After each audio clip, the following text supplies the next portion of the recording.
What have you done with the scissors? I said, I'm looking for the scissors. What have you done with them? Did you hear me? I want to cut something out of the paper. I'm reading the paper. Not that paper. I haven't even read that paper. I'm talking about last Sunday's paper. I was just having a look at it in the kitchen. You hear what I'm saying? I'm talking to you. Where's the scissors?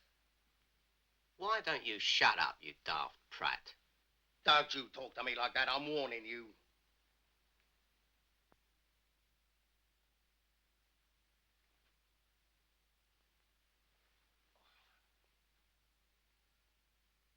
There's an advertisement in the paper about flannel vests.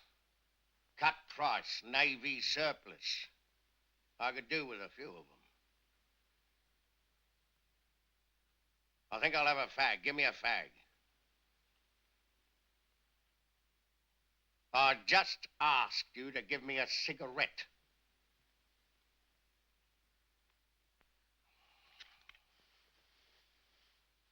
Look what I'm lumbered with.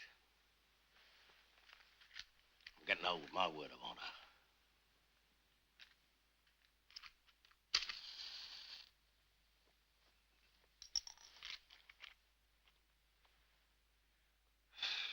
You think I wasn't a tearaway? I could have taken care of you twice over. I'm still strong. You ask your Uncle Sam what I was.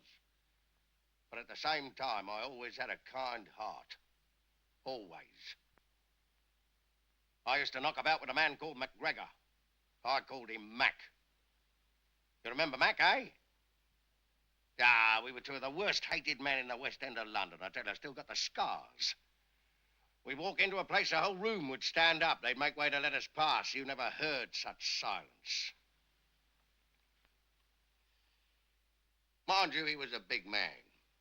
He was over 6 foot tall.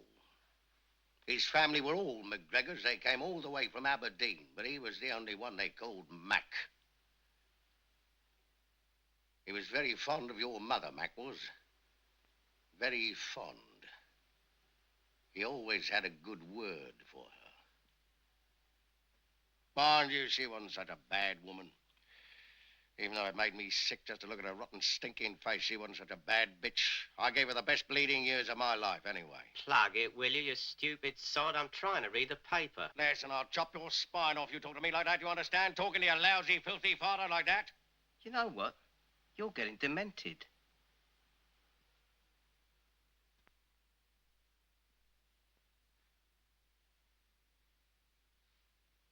What do you think of second win for the 3:30? Well, Sandown Park? don't stand a chance. Sure he does. Not a chance. He's the winner. He talks to me about horses. I used to live on the course. One of the loves of my life. Epsom, I knew it like the back of my hand. I was one of the best-known faces down at the paddock. What a marvelous open-air life. He talks to me about horses. You only read their names in the papers.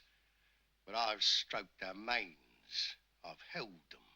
I've calmed them down before a big race. I was the one they used to call for. Max, they'd say, there's a horse here. He's highly strung. You're the only man on the course who can calm him. It was true. I had an instinctive understanding of animals. I should have been a trainer. Many times I was offered the job, you know, a proper post by the Duke of... I forget his name. One of the dukes. But I had family obligations. My family needed me at home. The times I've watched those animals thundering past the post, what an experience. Of course, I always had the smell of a good horse. I could smell him. And not only the colts, but the fillies. Because the fillies are more highly strung than the colts. They're more unreliable. Did you know that? Now, what do you know? Nothing. And he talks to me about horses. Dad, do you mind if I change the subject? I want to ask you something. That dinner we had before, what was the name of it? What do you call it? Why don't you buy a dog? You're a dog cook. Honest, you think you're cooking for a lot of dogs. If you don't like it, get out. Oh, I am going out. I'm going out to buy myself a proper dinner. Well, get out. What are you waiting for? What did you say? I said shove off out of it. That's what I said. You'll go before me, Dad, if you talk to me in that tone of voice. Well, are you bitch? Daddy, you're not going to use your stick on me, are you, eh? Don't use your stick on me, Daddy. No, please. It wasn't my fault. It was one of the others. I haven't done anything wrong, Dad, honest. Don't clap me with that stick, Dad.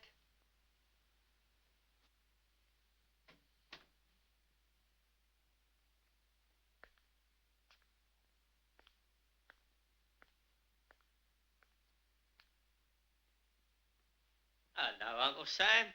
Hello. How are you, Uncle? Not bad. Bit tired. Tired? I'll bet you're tired. Where you been?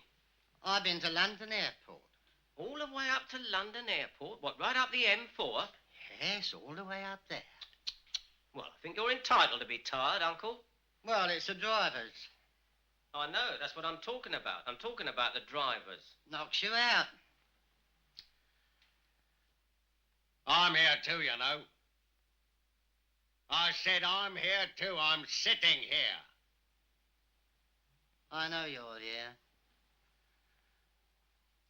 I took a Yankee out there today to the airport. Oh, a Yankee, was it? Yes, I've been with him all day. Picked him up at the Savoy at 12:30. Took him to the Caprice for his lunch. After lunch, I picked him up again. Took him down to a house in Eaton Square. He had to pay a visit to a friend there. And then round about tea time, I took him right the way out to the airport. Had to catch a plane there, did he? Yes. Look what he gave me. He gave me a box of cigars. Come here, let's have a look at them.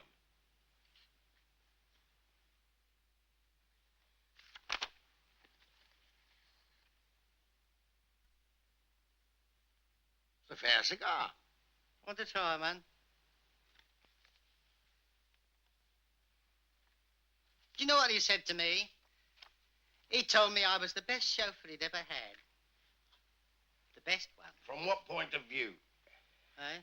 From what point of view? From the point of view of his driving, Dad, and his general sense of courtesy, I should say. Thought you were a good driver, did he, Sam? Well, he gave you a first-class cigar. Yes, he thought I was the best he'd ever had. They all say that, you know. They won't have anyone else. They only ask for me. They say I'm the best chauffeur in the firm. I bet the other drivers tend to get jealous, don't they, Uncle? They do get jealous.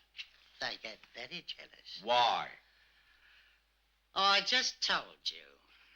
No, I just can't get it clear, Sam. Why do the other drivers get jealous? Because A, I'm the best driver. And because B, I don't take liberties. I don't press myself on people, you see. These big businessmen, men of affairs, they don't want the driver jawing all the time. They like to sit in the back, have a bit of peace and quiet. After all, they're sitting in a Humber super snipe. They can afford to relax. At the same time, though, this is what really makes me special. I do know how to pass the time of day when required.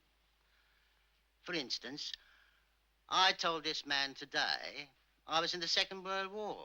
Not the first. I told him I was too young for the first. But I told him I fought in the second. So did he, it turned out. He was probably a colonel or something in the American Air Force. Yes. Probably a navigator or something like that in a flying fortress. Now he's most likely a high executive in a worldwide group of aeronautical engineers. Yes. Yes. I know the kind of man you're talking about.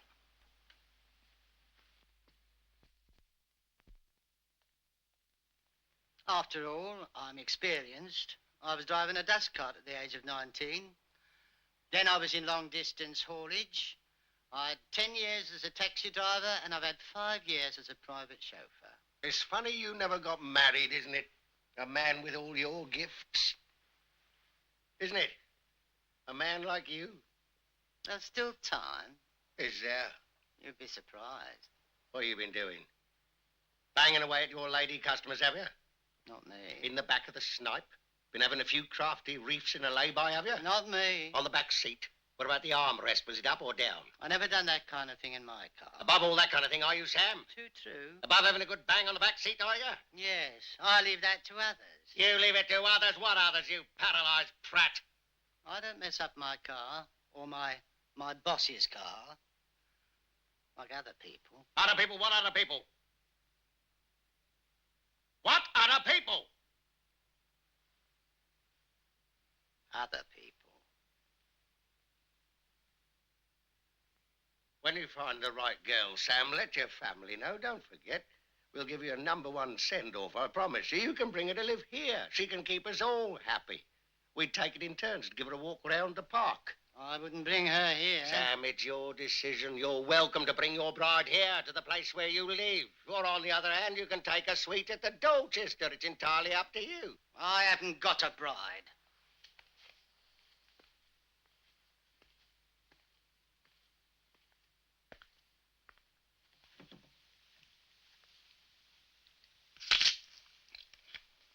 Getting a bit peckish.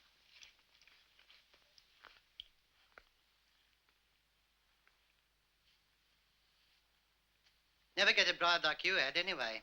Nothing like your bride, going about these days, like Jessie.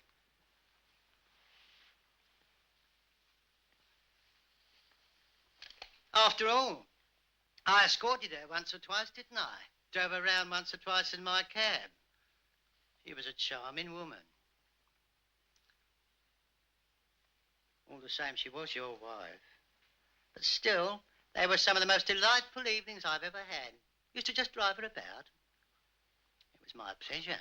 Christ. Used to pull up at a stall and buy her a cup of coffee. She was a very nice companion to be with.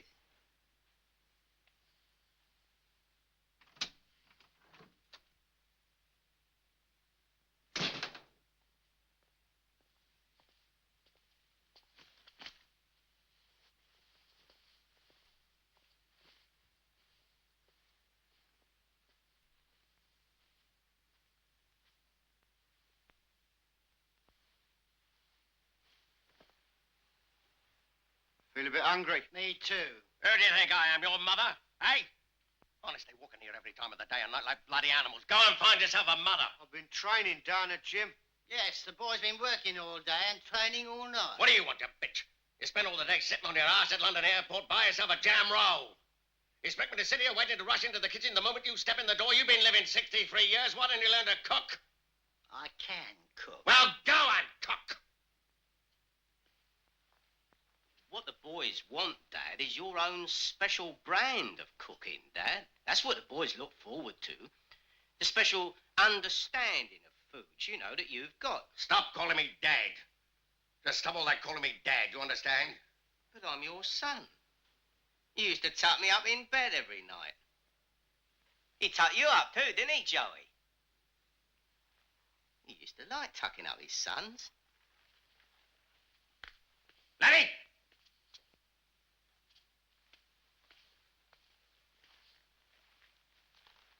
What? I'll give you a proper tuck-up one of these nights, son. You mark my word.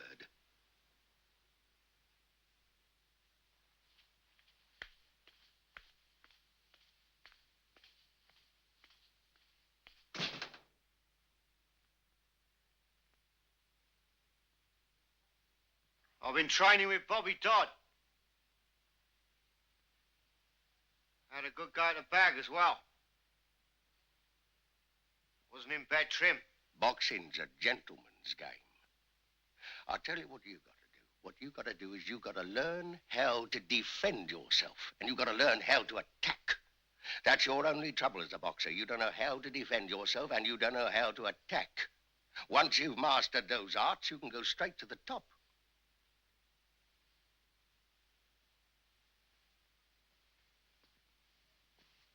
I got a pretty good idea of how to do that.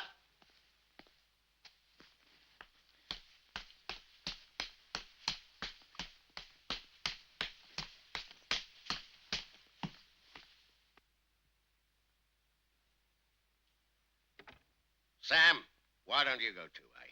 Why don't you just go upstairs? Leave me quiet. Leave me alone. I want to make something clear about Jessie, Max.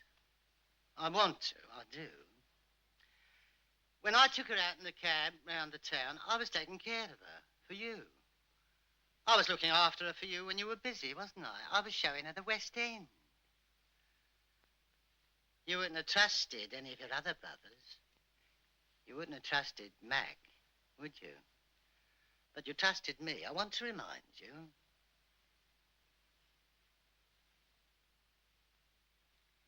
Old Mac died a few years ago, didn't he? Isn't he dead? He was a lousy, stinking, rotten loudmouth. A bastard, uncouth, sodding runt. Mind you, he was a good friend of yours.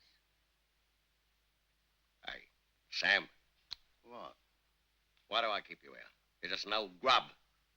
Am I? You're a maggot. Oh, yeah? As soon as you stop paying your way, when you're too old to pay your way, you know what I'm going to do? I'm going to give you the boot. You all right? Sure, bring in the money and I'll put up with you. When the firm gets rid of you, you can flake off. This is my house as well, you know. This was our mother's house. One lot after the other, one mess after the other. Our father's house. Look what I'm lumbered with. One cast iron bunch of crap after another. One flow of stinking pus after another. Our father. I remember him. Don't worry. You kid yourself. He used to come over to me and look down at me, my old man did.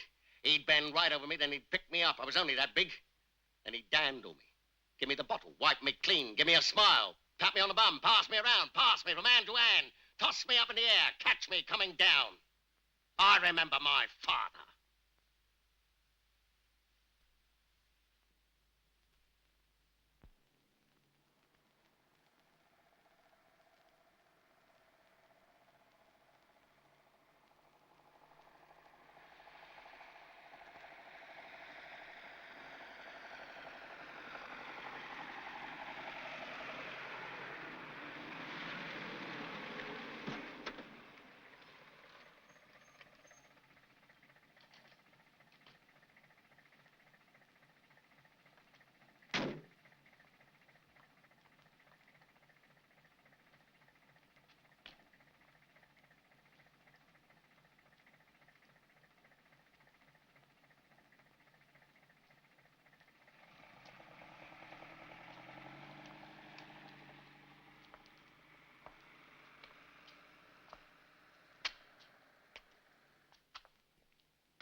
Well, the key worked. They haven't changed the lock.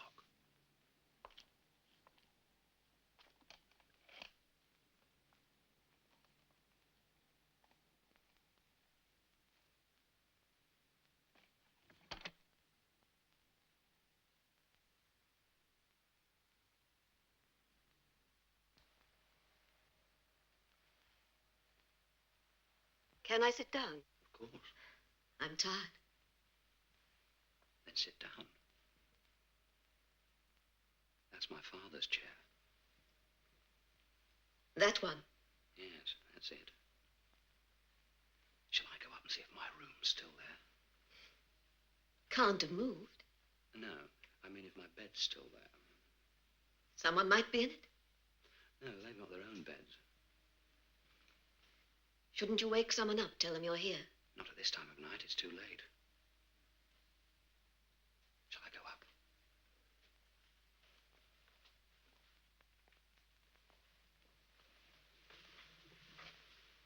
Why don't you sit down?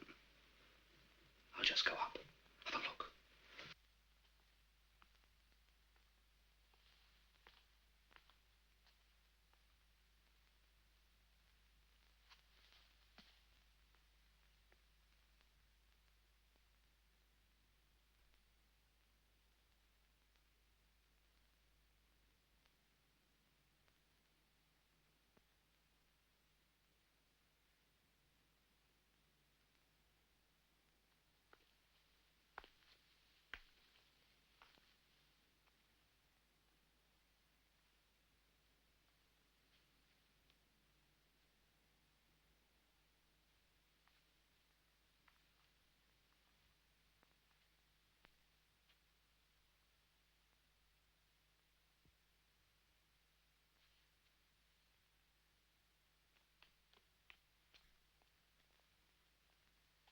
It's still there, my room. Empty. The bed's there. What are you doing? Blankets, no sheets. I'll find some sheets. I could hear snores, really. They're all still here, I think. They're all snoring up there. Are you cold? No. I'll make something to drink if you like, something hot. No, I don't want anything. What do you think of the room? Big, isn't it? It's a big house. I mean, it's a fine room, don't you think? Actually, there was a wall across there with a door. We knocked it down years ago to make an open living area. The structure wasn't affected, you see. My mother was dead. Tired? Just a little. We can go to bed if you like. No point in waking anyone up now. Just go to bed. See them all in the morning. See my father in the morning. Do you want to stay? Stay? We've come to stay. We're bound to stay. For a few days. I think the children might be missing us. Don't be silly. They might. Look, we'll be back in a few days, won't we? Nothing's changed. Still the same. Still, he'll get a surprise in the morning, won't he? The old man. I think you'll like him very much, honestly. He's well, he's old, of course, getting on. I was born here. Do you realize that? I know. Why don't you go to bed? I'll find some sheets. I feel wide awake, isn't it odd? I think I'll stay up for a bit. Are you tired? No. Go to bed. I'll show you the room. No, I don't want to. You'll be perfectly all right up there without me. Really, you will. I mean, I won't be long. Look, it's just up there. It's the first door on the landing. The bathroom's right next door. You need some rest, you know. I just want to walk about for a few minutes. Do you mind? Of course I don't. Well, shall I show you the room? No, I'm happy at the moment. You don't have to go to bed. I mean, you can stay up with me. Perhaps I'll make a cup of tea or something. The only thing is we don't want to make too much noise. We don't want to wake anyone up. I'm not making any noise. I know you're not. Look, it's all right, really. I'm here. I mean, I'm with you. There's no need to be nervous. Are you nervous? No. There's no need to be. They're very warm people, really. Very warm. They're my family. They're not ogres. Well, perhaps we should go to bed. After all, have to be up early, see Dad. Wouldn't be quite right if he found us in bed, I think. Have to be up before 6. Come down, say hello. I think I'll have a breath of air. Yeah? What do you mean? Just a stroll. At this time of night? But we've only just got here. We've got to go to bed. I just feel like some air. But I'm going to bed. That's all right. But what am I going to do? The last thing I want is a breath of air. Why do you want a breath of air? I just do. But it's late. I won't go far. I'll come back. I'll wait up for you. Why? I'm not going to bed without you.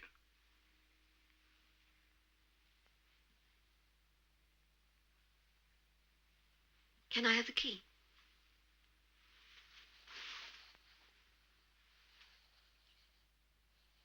Why don't you go to bed?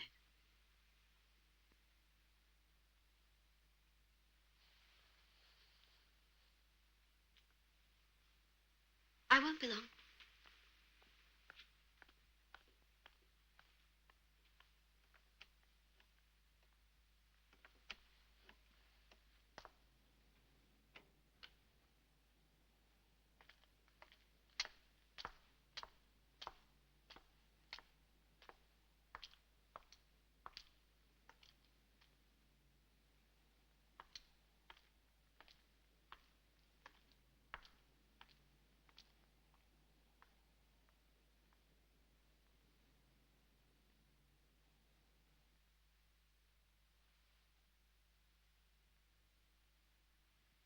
Hello, Lenny. Hello, Teddy. I didn't hear you come down the stairs. Oh, I didn't. I sleep down here now, next door. I've got a kind of study, workroom come bedroom next door now, you see. Oh. Did I wake you up? No? I just had an early night tonight. You know how it is. Can't sleep, keep waking up. How are you? Well, just sleeping a bit restlessly, that's all. Tonight, anyway. Bad dreams? No, I wouldn't say I was dreaming. It's not exactly a dream. It's just that something keeps waking me up. Some kind of tick. A tick? Yes. Well, what is it? I don't know. Have you got a clock in your room? Yes? Well, maybe it's the clock. Yes. Could be, I suppose. Well, if it's the clock, I better do something about it. Stifle it in some way or something.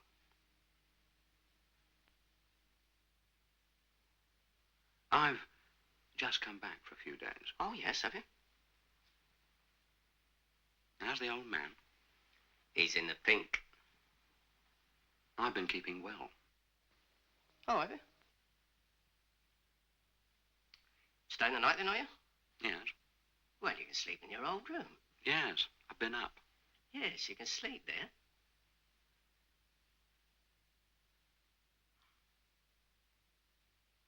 Ugh. Oh, well. I'm going to bed. Are you? Yes, I'll get some sleep. Yes, I'm going to bed too. Yeah, I'll give you a hand. No, they're not heavy. Nothing you want? Hmm? Nothing you might want for the night? Glass of water, anything like that? Any sheets anywhere? In the sideboard, in your room. Oh, good. Well, I'll see you at breakfast then. Yes, that's it. Ta-da.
Good evening. Morning, I think. You're right there. My name's Lenny. What's yours? Ruth.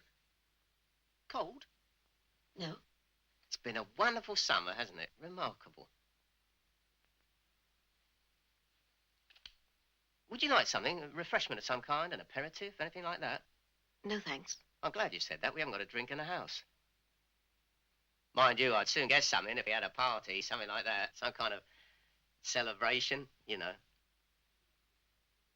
You must be connected with my brother in some way, the one that's been abroad. I'm his wife. Hey, listen, I wonder if you can advise me. I've been having a bit of a rough time with this clock.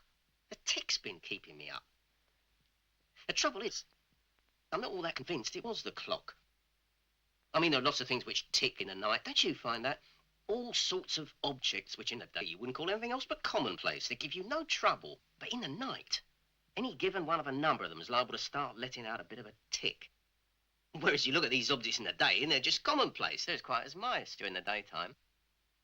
So, all things being equal, this question of me saying it was the clock that woke me up, well, that could very easily prove something of a false hypothesis.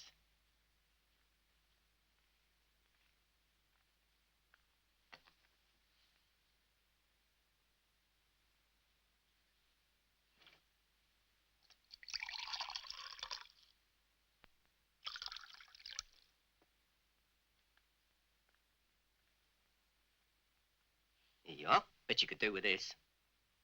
What is it? Water.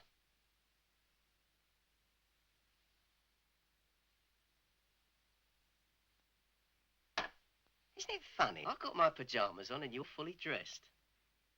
Mind if I have one? Yes, it's funny seeing my old brother again after all these years. It's just the sort of tonic my dad needs, you know. He'll be chuffed to his bollocks in the morning when he sees his eldest son. I was surprised myself when I saw Ted, you know. Old Ted. I thought he was in America. We're on a visit to Europe. What, both of you? Yes, Well, you sort of live with him over there, do you? we're married. On a visit to Europe, eh? See much of it? We've just come from Italy. Oh, you went to Italy first, did you? Then he brought you over here to meet the family, did he? Well, the old man will be pleased to see you, I can tell you. Good.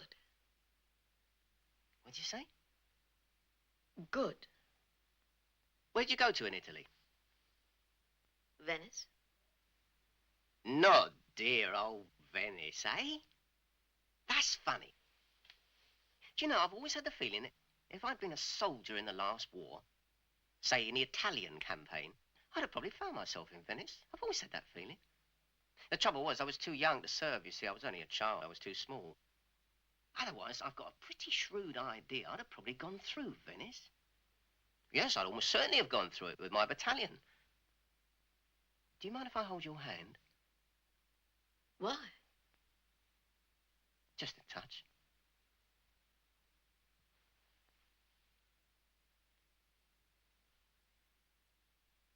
Just a tickle. Why? I'll tell you why. One night, not too long ago, one night down by the docks, I was standing alone under an arch, watching all the men jibbing the boom out in the harbour, playing about with a yardarm, when a certain lady came up to me and made me a certain proposal. This lady had been searching for me for days. She'd lost track of my whereabouts. However, the fact was she eventually caught up with me, and when she caught up with me, she made me this certain proposal. Well, this proposal wasn't entirely out of order, and normally I would have subscribed to it. I mean, I would have subscribed to it in the normal course of events. The only trouble was she was falling apart with a pox, so I turned it down. Well, this lady was very insistent and started taking liberties with me down under this arch. Liberties which, by any criterion, I couldn't be expected to tolerate, the facts being what they were, so I clumped her one. It was on my mind at the time to do away with her. You know, to kill her. And the fact is that as killings go, it would have been a simple matter. Nothing to it. Her chauffeur, who'd located me for her, he popped round the corner to have a drink. Which just left this lady and myself, you see, alone, standing underneath this arch, watching all the steamers steaming up. No one about, all quiet on the western front. And there she was, up against this wall. Well, just sliding down the wall, following the blow I'd given her. Well, to sum up, everything was in my favour for a killing. Don't worry about the chauffeur. The chauffeur would never have spoken. He was an old friend of the family. But in the end, I thought, nah, why go to all the bother? You know, getting rid of the corpse and all that. Getting yourself into a state of tension. So I just gave her another belt in the nose and a couple of turns of the boot and sort of left it at that. How did you know she was diseased? How did I know? I decided she was.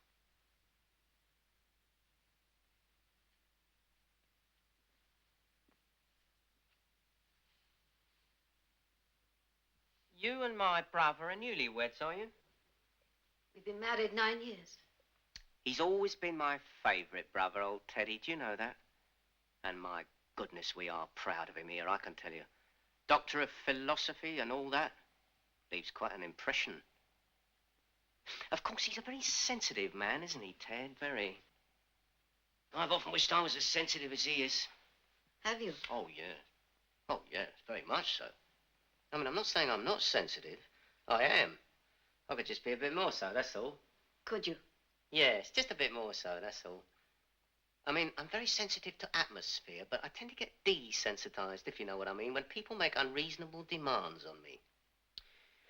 For instance, last Christmas, I decided to do a bit of snow clearing for the borough council because we had a heavy snow over here that year in Europe.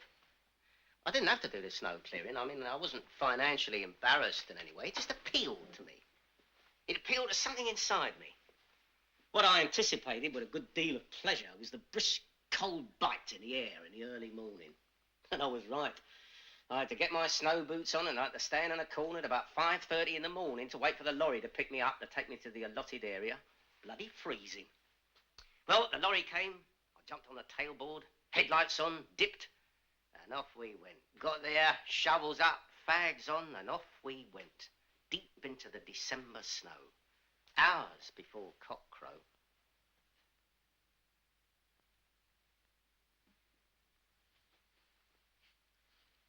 Well, that morning, while I was having my mid-morning cup of tea in the neighbouring cafe, the shovel standing by my chair, an old lady approached me and asked me if I'd give her a hand with her iron mangle. Her brother-in-law, she said, had left it for her, but he'd left it in the wrong room. He'd left it in the front room. Well, naturally, she wanted it in the back room. It was a present he'd given me, see, a mangle to iron out the washing, but he'd left it in the wrong room. He left it in the front room. Well, that was a silly place to leave it. It couldn't stay there. So I took time off to give her a hand. She only lived up the road. Well, the only trouble was that when I got up there, I couldn't move this mangle. It must have weighed about half a ton. How this brother-in-law got it up there in the first place, I can't even begin to envisage. So there I was, doing a bit of shoulders on with a mangle, risking a rupture. And this old lady just standing there, waving me on. Not even lifting a little finger to give me a helping hand. So after a few minutes, I said to her, now look here, why don't you stuff this iron mangle up your arse? Anyway, I said, they're out of date. You want to get a spin dryer? I had a good mind to give her a work over there and then. But as I was feeling jubilant with the snow clearing, I just gave her a short arm jab to the belly and jumped on a bus outside. Excuse me, shall I take this ashtray out of your way? It's not in my way. It seems to be in the way of your glass. The glass was about to fall. Or the ashtray. I'm rather worried about the carpet. It's not me, it's my father. He's obsessed with order and clarity. He doesn't like mess. Besides, I don't believe you're smoking at the moment. I'm sure you won't object if I move the ashtray.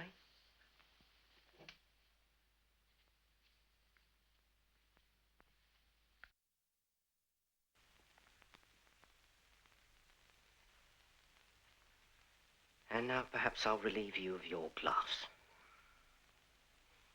I haven't quite finished. You've consumed quite enough, in my opinion. No, I haven't. Quite sufficient, in my own opinion. Not in mine, Leonard. Don't call me that, please. Why not?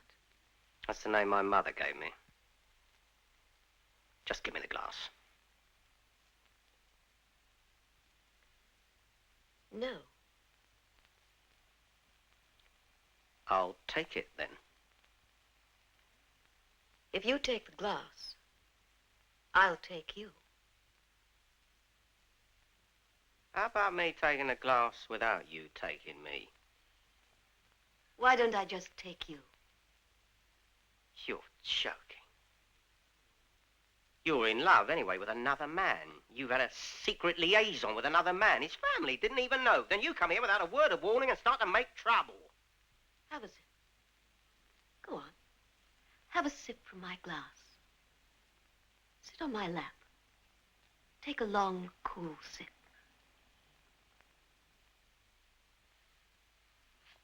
Put your head back and open your mouth. Take that glass away from me. Lie on the floor. Go on. I'll pour it down your throat. What are you doing? Making me some kind of proposal?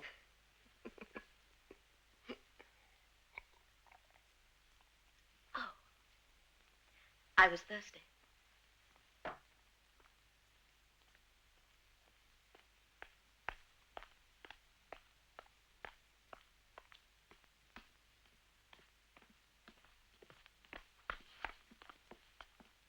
What was that supposed to be? Some kind of proposal?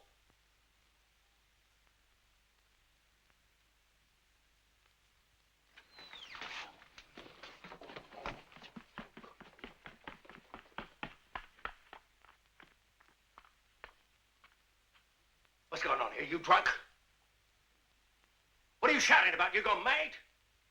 Prancing about in the middle of the night, shouting your head off. What are you, a raving lunatic? I was thinking aloud. It's Joey down here. You've been shouting at Joey. Didn't you hear what I said, Dad? I said I was thinking aloud. You're thinking so loud you got me out of bed. Look, why don't you just pop off? Pop off? He wakes me up in the middle of the night. I think we've got burglars here. I think he got a knife stuck in him. I come down here, he tells me to pop off. What are you doing? Hiding someone here? I was sleepwalking. Get out of here. Leave me alone, will you? I want an explanation. You understand? I asked you who you got hiding here.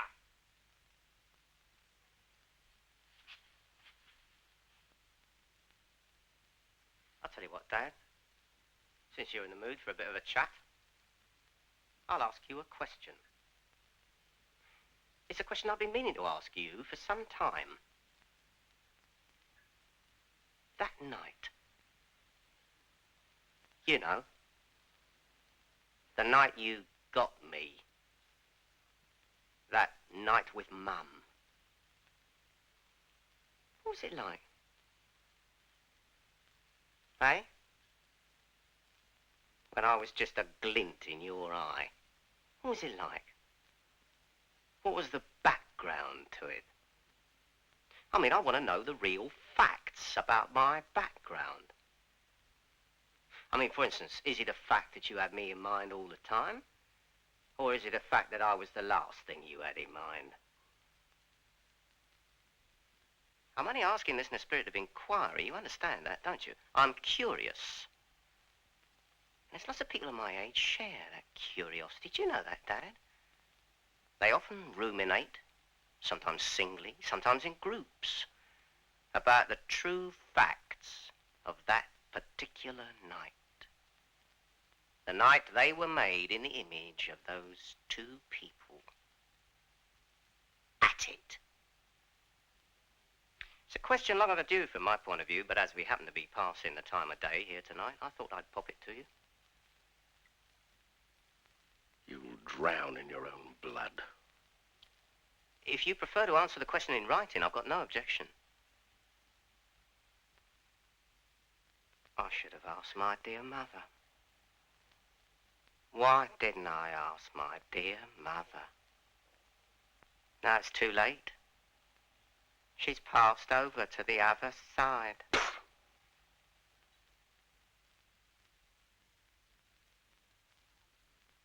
Now look what you've done. I'll have to hoover that in the morning, you know.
I hate this room. There's a kitchen I like. It's nice down there. It's cozy. I can't stay down there. You know why? Because he's always washing up down there, scraping the plates, driving me out of the kitchen. That's why. Why don't you bring your tea up here? I don't want to bring my tea up here. I hate it here. I want to drink my tea down there. What's the time? 6:30. 6:30. I'm going to see a game of football this afternoon. You want to come? I'm talking to you! Training this afternoon. I'm doing 6 rounds with Blackie. That's not till 5 o'clock. You've got time to see a game of football before 5 o'clock. It's the first game of the season. No, I'm not going. Why not?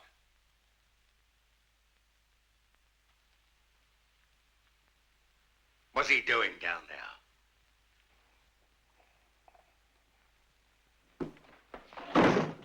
What are you doing in here? Washing up, What else? getting rid of your leavings. Putting them in the bin, eh? Writing. You resent making my breakfast. That's what it is, isn't it? That's why you bang round the kitchen like that. Scraping the frying pan, scraping all the leavings into the bin, scraping all the plates, scraping all the tea out of the teapot. That's why you do that every single stinking morning, I know. Listen, Sam, I want to say something to you from my heart. I want you to get rid of these feelings of resentment you've got towards me. Honestly, have I ever given you cause? When Dad died, he said to me, Max, look after your brothers. That's exactly what he said to me. How could he say that when he was dead? What? How could he speak if he was dead? Before he died, Sam. Just before. They were his last words, his last sacred words, Sammy. You think I'm joking? You think when my father spoke on his deathbed, I wouldn't obey his words to the last letter? You hear that, Joey? He'll stop at nothing. He's even prepared to spit on the memory of our dad. What kind of a son were you wet wit? You spent half your time doing crossword puzzles. We took you into the butcher's shop, you couldn't even sweep the dust off the floor. We took McGregor into the shop, he could run the place by the end of the week. Well, I'll tell you one thing. I respected my father, not only as a man, but as a #1 butcher. And to prove it, I followed him into the shop. I learned to carve a carcass at his knee. I commemorated his name in blood. I gave birth to 3 grown men, all on my own bat. What have you done? What have you done, you tit? Do you want to finish the washing up? Look, here's the cloth. So try to get rid of these feelings of resentment, Sam. After all, we are brothers. Do you want the cloth? Here, I'll take it.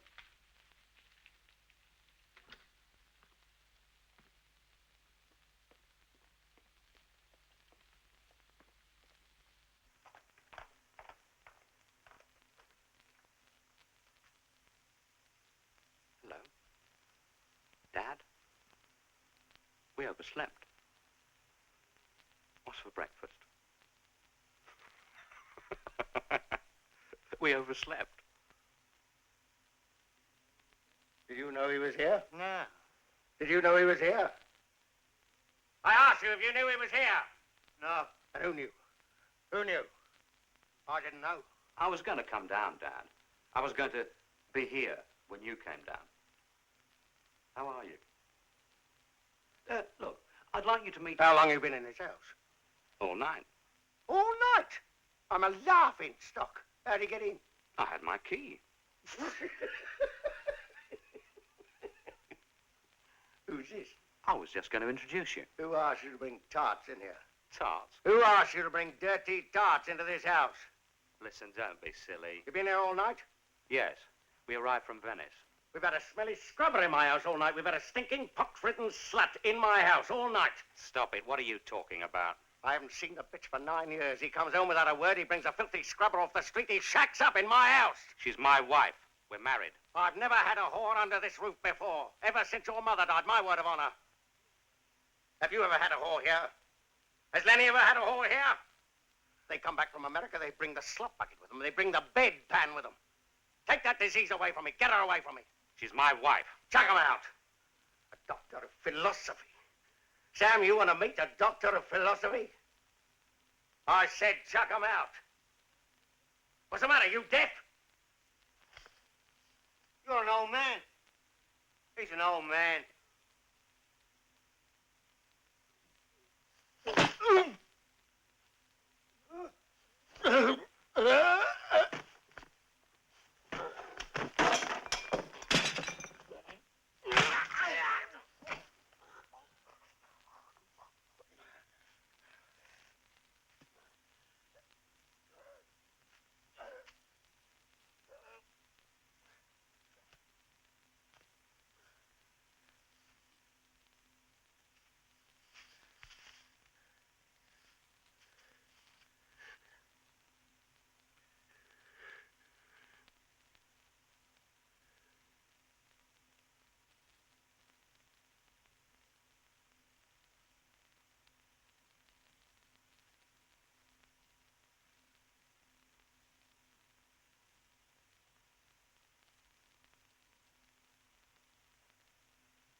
Miss.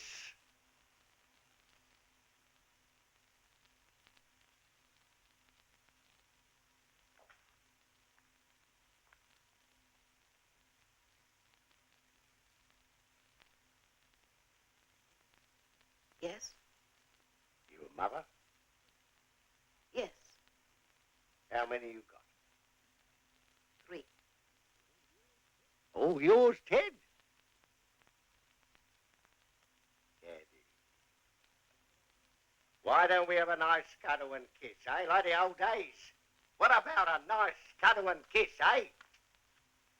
Come on, then. You want to kiss your old father? Want to cuddle with your old father? Come on, then.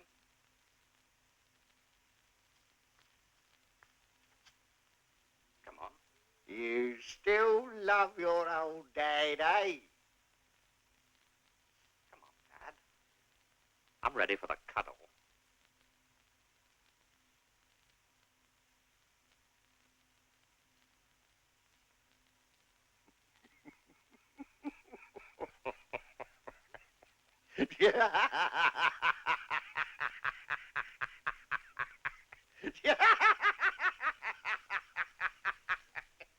He still loves his father.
That was a very good lunch. I'm glad you liked it. Did you hear that? Well, I put my heart and soul into it, I can tell you.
This is a lovely cup of coffee. I'm glad. I got the feeling you're a first-rate cook. I'm not bad. No, I got the feeling you're a #1 cook. Am I right, Teddy? Yes, she's a very good cook.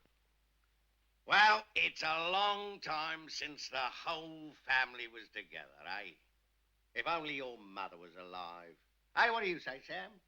What would Jessie say if she was alive, sitting here with her 3 sons, 3 fine, grown-up lads, and a lovely daughter-in-law? The only shame is her grandchildren aren't here. She'd have petted them and cooed over them, wouldn't she, Sam? She'd have fussed over them and played with them, told them stories, tickled them. I tell you, she'd have been hysterical. Mind you, she taught those boys everything they know. She taught them all the morality they know. And she had a heart to go with it. What a heart. Hey, Sam, listen, what's the use of beating round the bush? That woman was the backbone to this family. I mean, I was busy, working 24 hours a day in the shop. I was going all over the country to find meat. I was making my way in the world. But I left a woman at home with a will of iron, a heart of gold, and a mind. Right, Sam? What a mind. Mind you, I was a generous man to her. I never left her short of a few bob. I remember one year I entered into negotiation with a top-class group of butchers with continental connections. I was going into association with them. I remember the night I came home. I kept quiet. First of all, I gave Lenny a bath, then Teddy a bath, then Joey a bath. What fun we used to have in the bath, eh, boys? Then I came downstairs and I made Jessie put her feet up on a poof. What happened to that poof? I haven't seen it for years. She put her feet up on the poof and I said to her, Jessie, I think our ship is going to come home. I'm going to treat you to a couple of items. I'm going to buy you a dress in pale corded blue silk, heavily encrusted in pearls. And for casual wear, a pair of pantaloons in lilac-flowered taffeta. Then I gave her a drop of cherry brandy. I remember the boys came down in their pajamas, all their hair shining, their faces pink. It was before they started shaving. And they knelt down at our feet, Jessie's and mine. I tell you, it was like Christmas.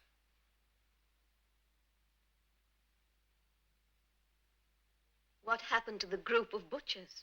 The group? They turned out to be a bunch of criminals like everyone else.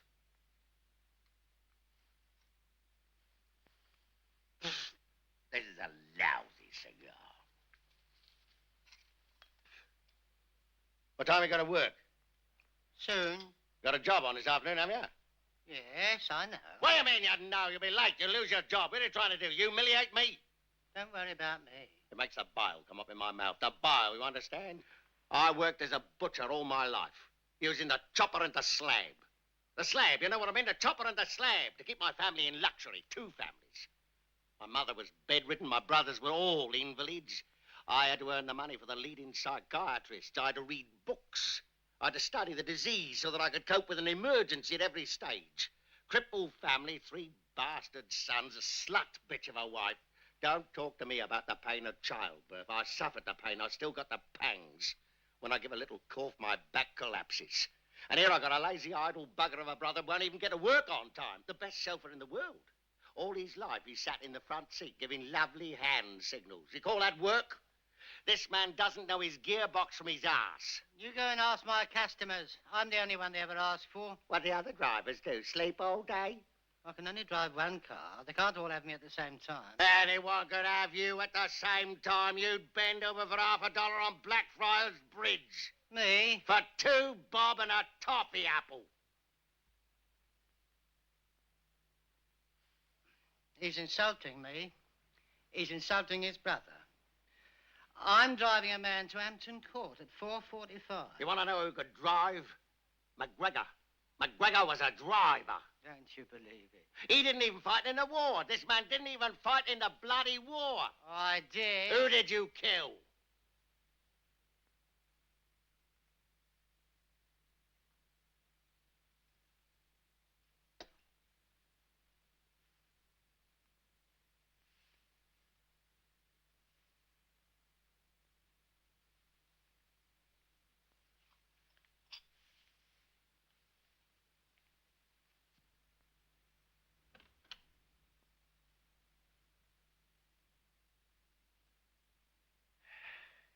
Well, how you been keeping, son? I've been keeping very well, Dad. It's nice to have you with us, son. It's nice to be back, Dad. You should have told me you were married, Teddy. I'd have sent you a present. Where was the wedding? In America? No, here. The day before we left. Did you have a big function? No, there was no one there. You're mad. I'd have given you a white wedding. We'd have had the cream of the cream there. I'd have been only too glad to bear the expense, my word of honor. Oh, you were busy at the time. I didn't want to bother you. But you're my own flesh and blood. You're my firstborn. I'd have dropped everything. Sam would have driven you to the reception in the Snipe. Lenny would have been your best man. And then we'd have all seen you off on the boat. I mean, you don't think I disapprove of marriage, do you? Don't be daft. I've been begging my two youngsters for years to find a nice, feminine girl with proper credentials. It makes life worth living. Anyway, what's the difference? You did it. You made a wonderful choice. You got a wonderful family, a marvelous career. So why don't we let bygones be bygones? You know what I'm saying? I want you both to know that you have my blessing. Thank you. Don't mention it. How many other houses in the district have got a doctor of philosophy sitting down drinking a cup of coffee? I'm sure Teddy's very happy to know that you're pleased with me. I think he wondered whether you would be pleased with me. But you're a charming woman. I was. What? What's he saying? I was different when I met Teddy first. No, you weren't. You were the same. I wasn't. Who cares? Listen, live in the present. What you worrying about? I mean, don't forget the Earth's about 5,000 million years old at least. Who can afford to live in the past?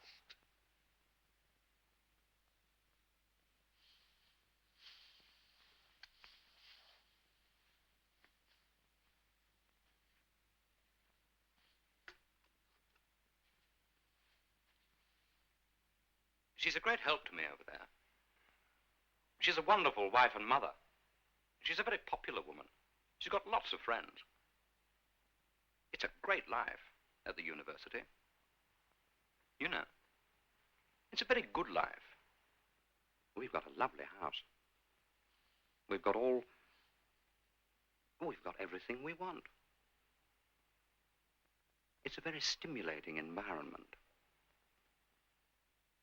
My department is highly successful. We've got 3 boys, you know. Oh, boys! Isn't that funny, eh?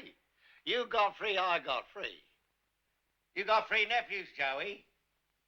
Joey! You're an uncle, dear. You could teach them how to box. I'm a boxer. In the evenings after work. I'm in demolition in the daytime. Oh, are you? Yeah. I hope to be full-time. When I get more bouts. He speaks so easily to his sister-in-law, do you notice? That's because she's an intelligent and sympathetic woman.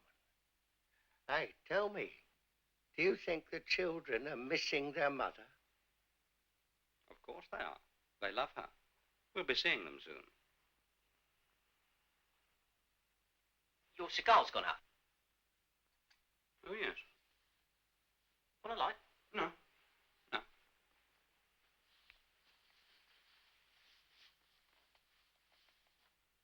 So was yours. Oh, yes. Hey, Teddy, you haven't told us much about your doctorship of philosophy. What do you teach? Philosophy. Well, I want to ask you something. Do you detect a certain logical incoherence in the central affirmations of Christian theism? That question doesn't fall within my province. Well, look at it this way. You don't mind asking you some questions, do you? If they're within my province. Well, look at it this way. How can the unknown merit reverence? In other words, how can you revere that of which you're ignorant? At the same time, it would be ridiculous to propose that what we know merits reverence. What we know merits any one of a number of things, but it stands to reason reverence isn't one of them. In other words, apart from the known and the unknown, what else is there? I'm afraid I'm the wrong person to ask. But you're a philosopher. Come on, be frank. What do you make of all this business of being and not being? What do you make of it? Well, for instance, take a table. Philosophically speaking, what is it? A table. Ah, you mean it's nothing else but a table? Well, some people would envy your certainty, wouldn't they, Joey? For instance, I've got a couple of friends of mine. We often sit around the Ritz bar having a few liqueurs, and they're always saying things like that, you know, things like, take a table, take it. All right, I say, take it. Take a table. But once you've taken it, what are you going to do with it? Once you've got hold of it, where are you going to take it? You probably sell it. You won't get much for it. Chop it up for firewood. Don't be too sure, though. You've forgotten something. Look at me. I move my leg. That's all it is.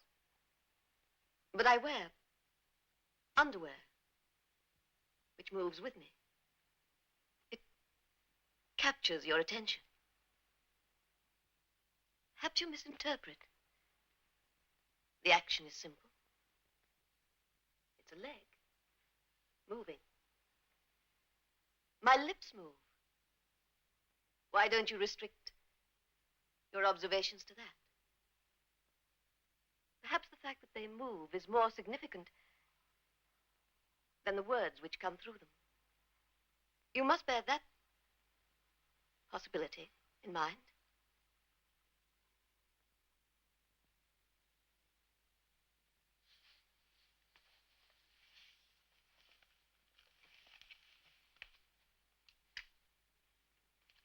I was born quite near here. Then, 9 years ago, I went to America. It's all rock and sand. It stretches so far, everywhere you look. And there's lots of insects there. And there's lots of insects there.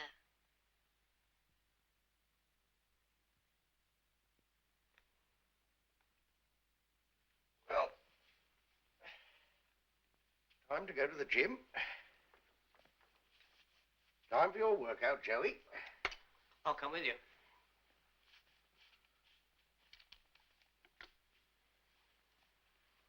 Joe.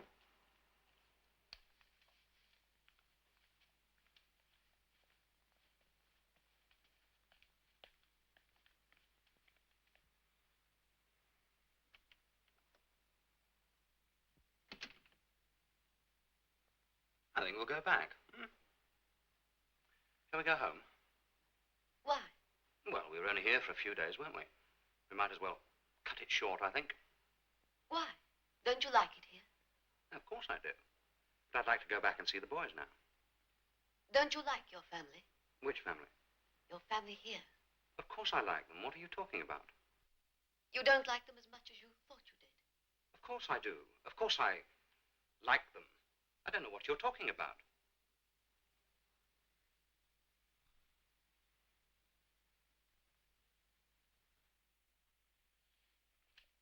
Listen. You know what time of the day it is there now, do you? What?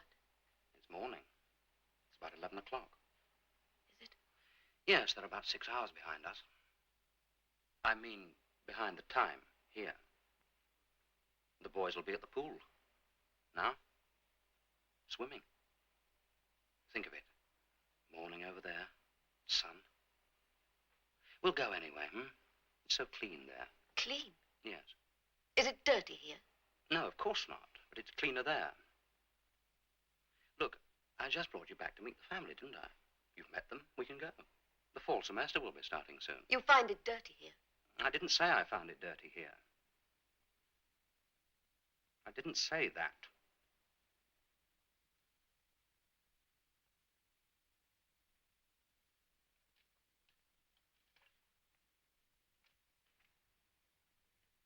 Look, I'll go and pack. You rest for a while, will you? They won't be back for at least an hour. You can sleep. Rest. Please? You can help me with my lectures when we get back. I'd love that. I'd be so grateful for it, really. We can bathe till October. You know that. Here, there's nowhere to bathe except the swimming bath down the road. You know what it's like? It's like a urinal. A filthy urinal.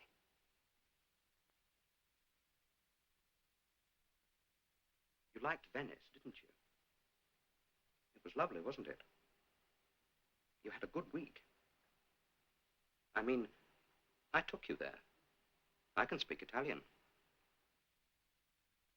If I'd been a nurse in the Italian campaign, I would have been there before.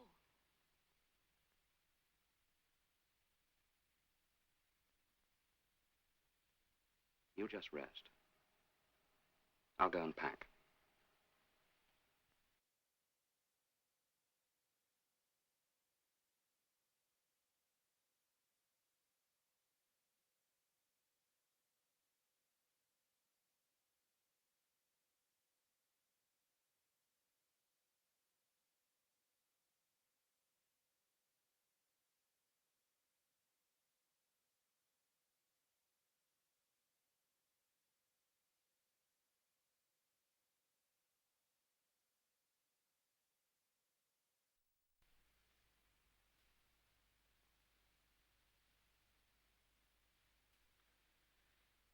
Well, the evenings are drawing in. Yes, it's getting dark. Winter will soon be upon us. Time to renew one's wardrobe. That's a good thing to do. What? I always... Do you like clothes? Oh, yes, very fond of clothes. I'm fond. What do you think of my shoes? Yeah, very nice.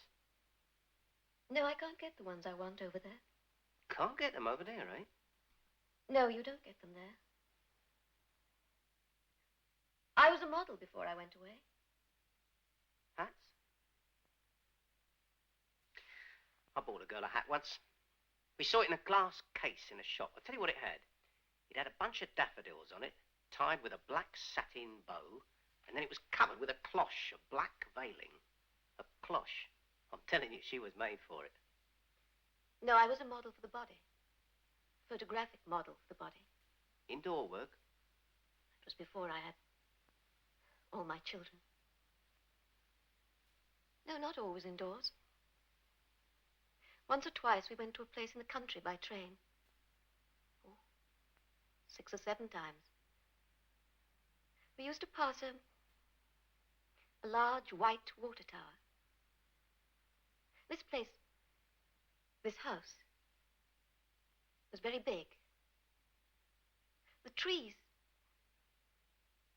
There was a lake, you see. We used to change and walk down towards the lake. We went down a path on stones. There were, on this path, just, wait. Yes, when we changed in the house, we had a drink. There was a cold buffet. Sometimes we stayed in the house, but most often we went down to the lake and did our modeling there. Just before we went to America, I went down there. I walked from the station to the gate. Then I walked up the drive. There were lights on. I stood in the drive. The house was very light.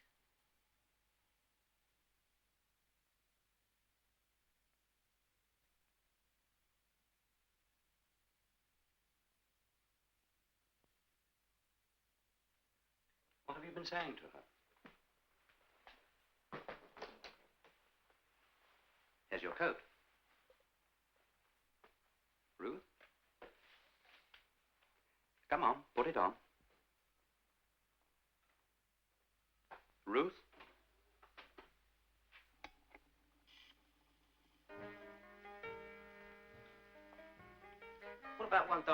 you go? We're going. Just one? No, we're going. Just one dance with her brother-in-law before she goes? Madam?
It's wide open.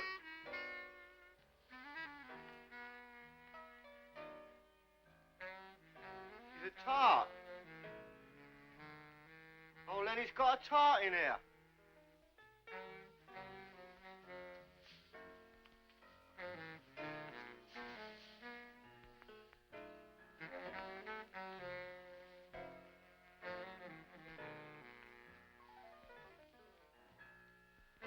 Just up my street.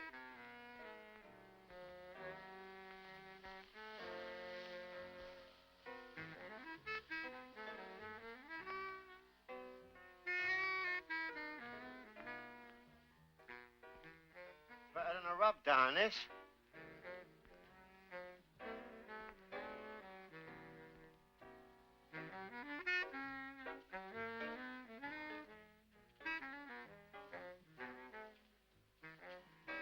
You going, Teddy? Already? Well, when are you coming over again, eh? Look, next time you come over, don't forget to let us know beforehand whether you're married or not. I'll always be glad to meet the wife, honest, I'm telling you. Mind you, she's a lovely girl. A beautiful woman. And a mother, too, a mother of three. You've made a happy woman out of her. It's something to be proud of. I mean, we're talking about a woman of quality. We're talking about a woman of feeling.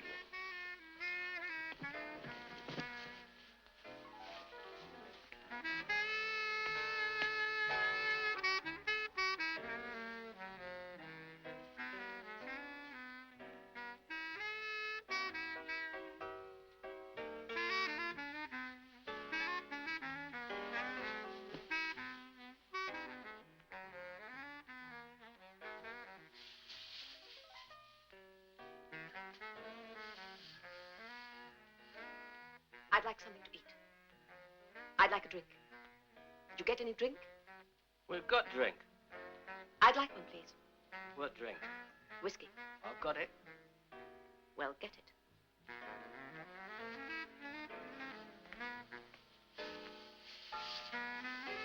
Put the record on.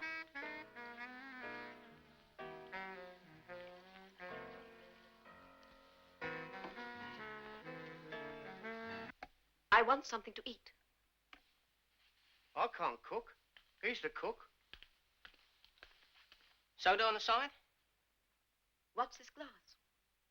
I can't drink out of this. Haven't you got a tumbler? Yes. Well, put it in a tumbler.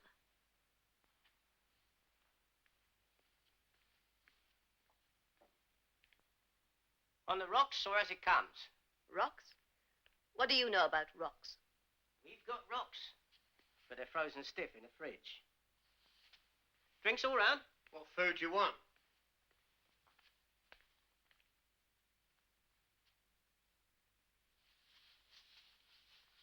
Has your family read your critical works? That's one thing I never done. I never read one of his critical works. You wouldn't understand them. What sort of food do you want? I'm not the cook anyway. Soda, Ted, or as it comes? You wouldn't understand my works. You wouldn't have the faintest idea of what they were about. You wouldn't appreciate the points of reference. You're way behind, all of you. There's no point in my sending you my works. You'd be lost. It's nothing to do with the question of intelligence. It's a way of being able to look at the world. It's a question of how far you can operate on things and not in things. I mean, it's a question of your capacity to ally the two, to relate the two, to balance the two, to see, to be able to see. I'm the one who can see. That's why I can write my critical works. Might do you good. Have a look at them. See how certain people can view things. How certain people can maintain intellectual equilibrium. Intellectual equilibrium. You're just objects. You just move about. I can observe it. I can see what you do. It's the same as I do, but you're lost in it. You won't get me being. I won't be lost in it.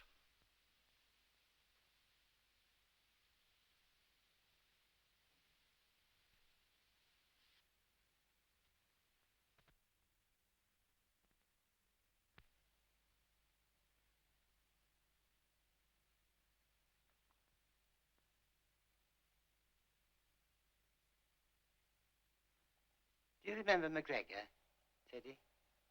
Mac? Of course I do. What did you think of him? Did you take to him? Yes, I liked him. Why?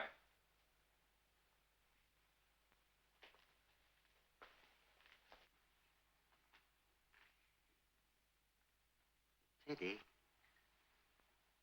shall I tell you something? You were always your mother's favorite. She told me it's true. You were always the main object of her love. Why don't you stay for a couple more weeks, eh? We could have a few laughs. Still here, Ted? You'll be late for your first seminar.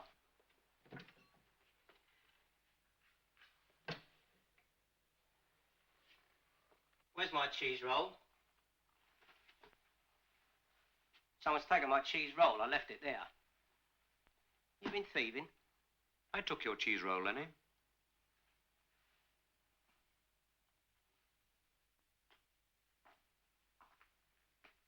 You took my cheese roll.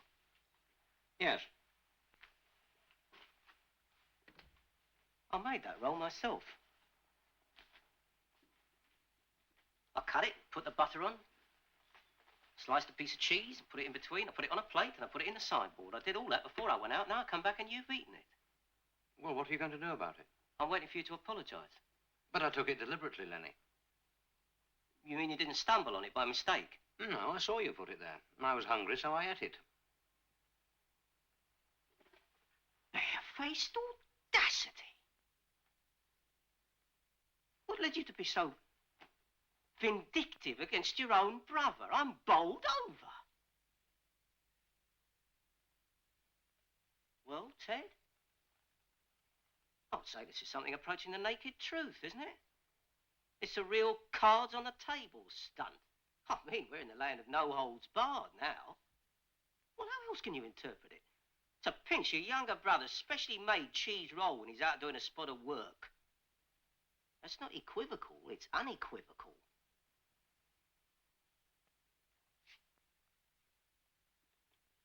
Mind you, I will say, you do seem to have grown a bit sulky during the last 9 years. Bit sulky. Bit inner, bit less forthcoming. It's funny, because I'd have thought that in the United States of America, I mean, with the sun and all that, the open spaces on the old campus, in your position, lecturing, the centre of all the intellectual life out there on the old campus, all the social whirl, all the stimulation of it all your kids and all that to have fun with down by the pool, the greyhound buses and all that, tons of iced water, all the comfort of those Bermuda shorts and all that on the old campus. No time of the day or night you can't get a cup of coffee or a Dutch gin. I'd have thought you'd have grown more forthcoming, not less. Because I want you to know that you set a standard for us, Teddy. Your family looks up to you, boy. And do you know what it does? It does its best to follow the example you set. Because you're a great source of pride to us. That's why we were so glad to see you come back. To welcome you back to your birthplace. That's why. Now listen, Ted. There's no question we live a less rich life here than you do over there. We live a closer life. We're busy, of course. Joey's busy with his boxing. I'm busy with my occupation. Dad still plays a good game of poker. And he does the cooking as well, well up to his old standard. And Uncle Sam's the best chauffeur in the firm. But we do nevertheless make up a unit, Teddy. And you're an integral part of it. And we all sit round the backyard having a quiet gander at the night sky. There's always an empty chair standing in the circle, which is in fact yours. And so when you at length return to us, we do expect a bit of grace, a bit of je ne sais quoi, a bit of generosity of mind, a bit of liberality of spirit to reassure us. We do expect that. But do we get it? Have we got it? Is that what you've given us? Yes.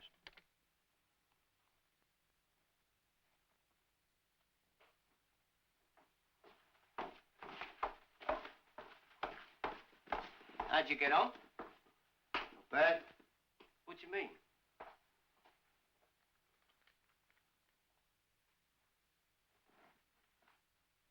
What do you mean? Not bad. Well, I want to know what you mean. Well, not bad. What's it got to do with you? Joey, you tell your brother everything.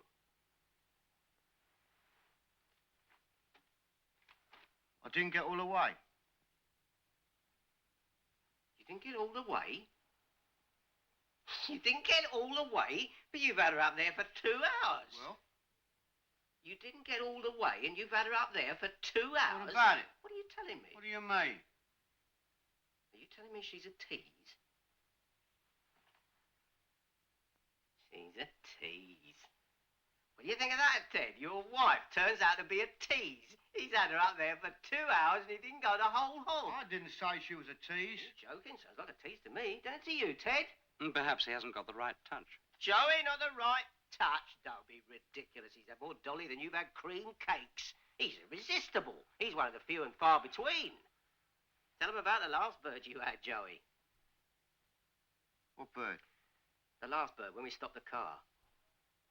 Oh, that, yeah.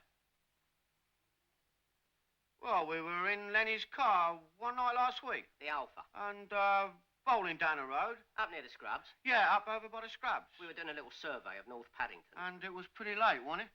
Yes, it was late. Well? And then we, by the curb, we saw this parked car with a couple of girls in it. And their escorts. Yeah, there were 2 geezers in it. Anyway, we got out and we told the 2 escorts to go away, which they did. We got the girls out of the car. We didn't take them over to Scrubs. Oh, no, not over the Scrubs. Well, the police would have noticed us there, see. We took them over a bomb site. Rubble. In the rubble. Yeah, plenty of rubble. Well, you know. Then we had them. You've missed out the best bit. He's missed out the best bit. What bit? His bird says to him, I don't mind, she says, but I've got to have some protection. I've got to have some contraceptive protection.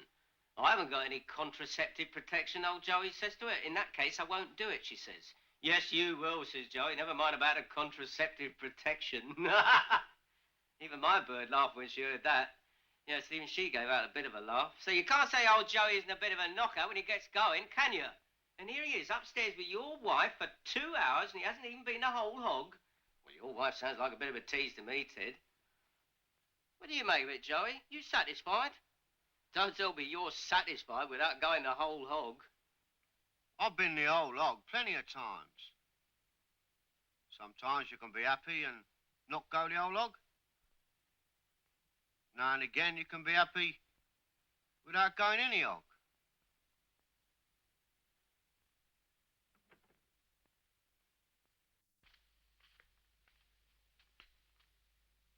Where's the whore?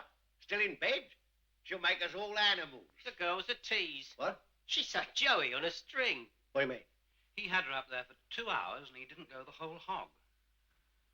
My Joey? She did that to my boy? To my youngest son? How you feeling, sonny? You all right? Sure, I'm all right. Does she do that to you, too? No. He gets the gravy. You think so? No, he don't. He's her lawful husband. She's his lawful wife. No, he don't. He don't get no gravy. I'm telling all of you. I'll kill the next man who says he gets the gravy. Joey, what are you getting so excited about? It's because he's frustrated. You see what happens? Who is? Joey! No one's saying you're wrong. In fact, everyone's saying you're right. You know something? Perhaps it's not a bad idea to have a woman in the house. Perhaps it's a good thing. Who knows? Maybe we should keep her. Maybe we'll ask her if she wants to stay. I'm afraid not, Dad. She's not well. And we've got to get home to the children. Not well. I told you, I'm used to looking after people who are not so well. Don't worry about that. Perhaps we'll keep her here. Don't be silly. What's silly? You're talking rubbish. Me? She's got 3 children. She can have more here if she's so keen. She doesn't want any more. What do you know about what she wants, eh, Ted? The best thing for her is to come home with me, Dad, really. We're married, you know. We'd have to pay her, of course. You realize that. We can't leave her walking about without any pocket money. She'll have to have a little allowance. Of course we'll pay her. She's got to have some money in her pocket. That's what I'm saying. You can't expect a woman to walk about without a few bob to spend on a pair of stockings.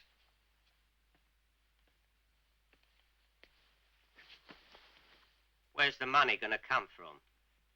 Well, how much is she worth? What are we talking about? 3 figures? I asked you where the money's going to come from. It'll be an extra mouth to feed. It'll be an extra body to clothe. You realise that? I'll buy her clothes. What with? I'll put in a certain amount out of my wages. That's it. We'll pass the hat round. We'll make a donation. We're all grown-up people. We've got a sense of responsibility. We'll all put a little in the hat. It's democratic. It'll come to a few quid, Dad. I mean, she's not a woman that likes walking around in second-hand goods. She's up to the latest fashion. Well, you wouldn't want her walking about in clothes which don't show her off at her best, would you? Lenny, do you mind if I make a little comment? It's not meant to be critical. But I think you're concentrating too much on the economic considerations. There are other considerations. There are the human considerations. You understand what I mean? There are the human considerations. Don't forget them. I won't. Well, don't. After all, she's not someone off the street. She's my daughter-in-law. That's right. Hey, I see. Joey will donate. Sam will donate. I'll put in a few bob out of my pension. Lenny will cough up. We're laughing. What about you, Ted? How much you going to put in the kitty? I'm not putting anything in the kitty. What? You won't even help to support your own wife, you lousy stinkpig. Your mother would drop dead if she heard you take that attitude. Hey, Dad. I've got a better idea. What? There's no need for us to go to all this expense. I know these women. Once they get started, they ruin your budget. I've got a better idea. Why don't I take her up with me to Greek Street? You mean put her on the game? We'll put her on the game. That's a stroke of genius. That's a marvelous idea. You mean she can earn the money herself on her back? Yes. Wonderful. The only thing is it'll have to be short hours. We don't want her out of the house all night. I can limit the hours. How many? 4 hours a night. Was that enough? You bring in a good sum for 4 hours a night. Well, you should know. After all, it's true. The last thing we want to do is wear the girl out. She's going to have her obligations this end as well. Where are you going to put her in Greek Street? It doesn't have to be right in Greek Street, Dad. I've got a number of flats all round that area. You have? Well, what about me? Why don't you give me one? You're sexless. Hey, wait a minute. What's all this? I know what Lenny's saying. Lenny's saying she can pay her own way. What do you think, Teddy? That'll solve all our problems. Hey, wait a minute. I don't want to share her. What do you say? I don't want to share her with a lot of yobs. Jobs? You arrogant git. What arrogance? Will you be supplying her with jobs? I've got a very distinguished clientele, Jada. More distinguished than you'll ever be. So you can count yourself lucky we're including you in. I didn't think I was going to have to share her. Well, you are going to have to share her. Otherwise, she goes straight back to America. You understand?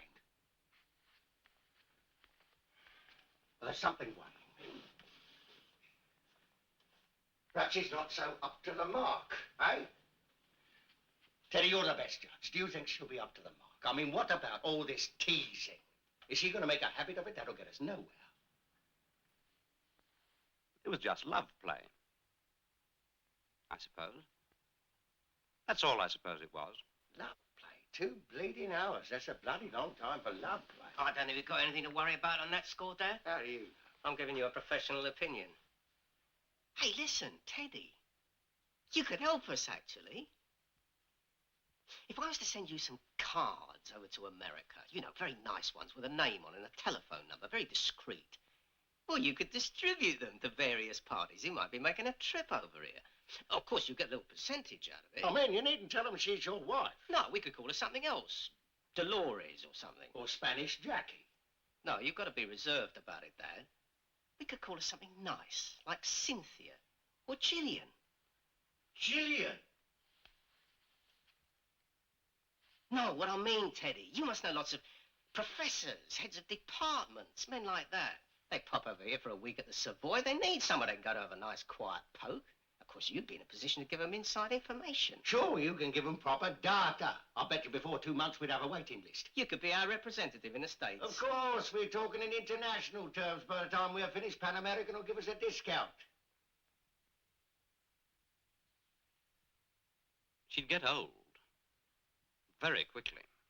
Not in this day and age with the health service. Oh, how'd she get old? She'd have the time of her life.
Ruth, the family have invited you to stay for a little while longer, as a kind of guest.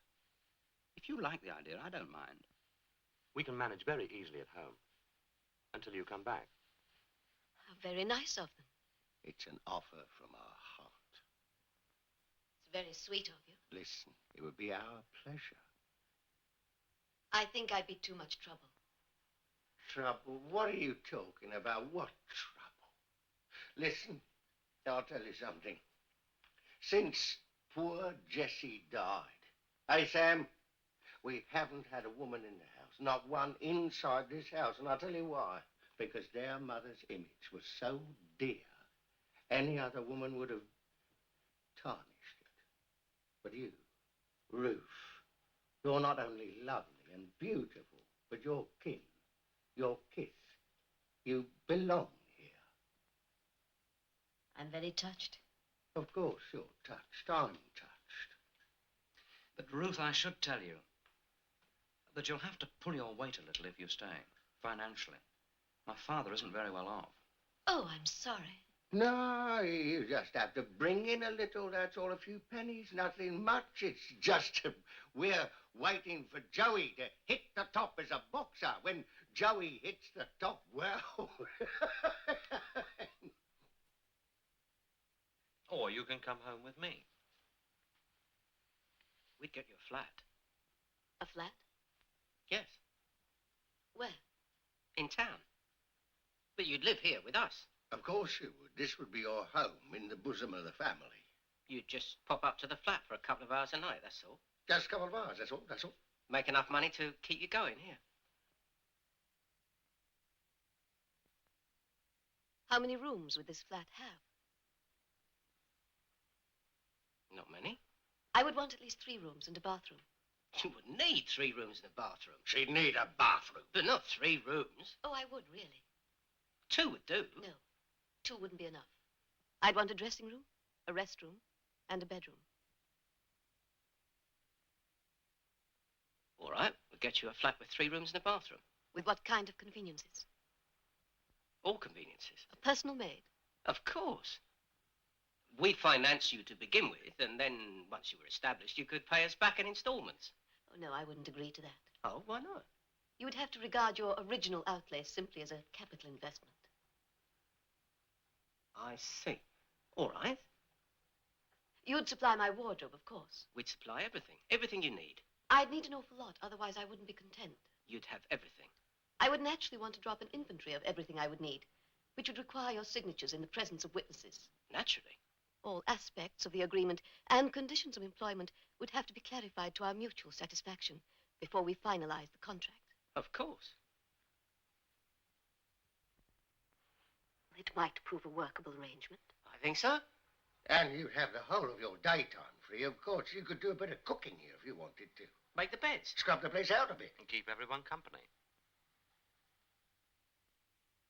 McGregor had Jessie in the back of my cab as I drove him along. What's he done? Dropped dead? Yes. A corpse? A corpse on my floor? Get him out of here. Clear him out of here.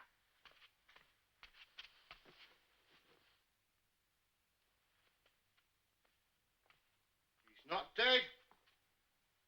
He probably was dead for about 30 seconds. He's not even dead. Yes, there's still some breath there. You know what that man had? Has. A diseased imagination. Yes. It sounds a very attractive idea. Do you want to shake on it now, or do you want to leave it till later? Or we'll leave it till later.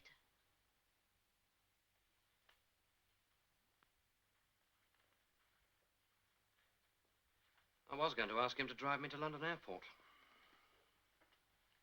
Well, I'll leave your case, Ruth. I'll just go up the road to the underground. Listen, if you go the other way, first left, first right, you remember? You might find a cab passing there. Yes, I might do that. Or you can take the tube to Piccadilly Circus. Won't take you 10 minutes. Pick up a cab from there out to the airport. Yes, I'll probably do that. Mind you, they'll charge you double fare. They'll charge you for the return trip. It's over the 6-mile limit. Yes. Well, bye-bye, Dad. Look after yourself. Thanks, son. Listen, I want to tell you something. It's been wonderful to see you. It's been wonderful to see you. Your boys know about me, eh? Would they like to see a photo, do you think, of their grandfather? I know they would. I've got one on me. I'll go on here. Just a minute. Here. Would they like that one? They'll be thrilled. Goodbye, Lenny. Ta-ra, Ted. Good to see you. Have a good trip. Bye-bye, Joey. Ta-ra. Eddie?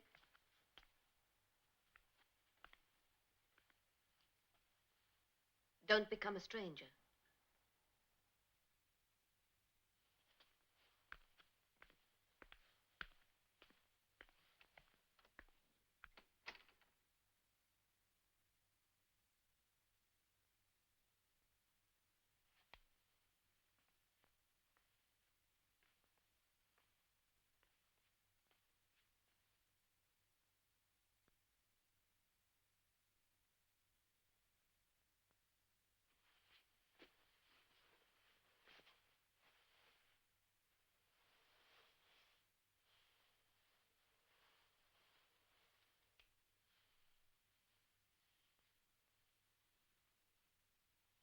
I'm too old, I suppose. She thinks I'm an old man. I'm not such an old man. You think I'm too old for you? Listen, you think you're just going to get that big slag all the time? You think you're just going to have him? You're going to just have him all the time? You're going to have to work. You'll have to take him on, you understand? Does she realize that? Lenny, do you think she understands what we're getting at? What we got in mind? Do you think she's got it clear? I don't think she's got it clear. You understand what I mean? Listen, I've got a funny feeling she'll do the dirty on us. You want to bet? She'll use us. She'll make use of us. I can tell you. I can smell it. You want to bet? She won't Be adaptable.